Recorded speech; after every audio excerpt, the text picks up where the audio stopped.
Welcome. This video I'll show you how to change Roblox region, country, or location. Okay, if you found this video helpful, please leave a like and subscribe to the channel for more such tutorials. So first up, open up your browser. Okay, it could be on your mobile device or your computer.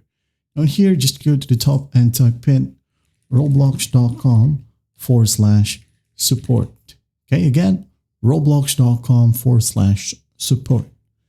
Once that's done, just go ahead and wait for it to load. Okay, if prompted, just go ahead and log in. Okay, as you can see here, I'm already logged in.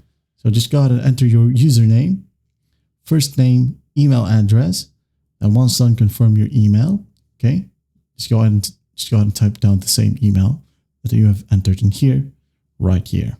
Okay, what device are you having a problem on? For example, PC. Type of help category, just make sure to select help to.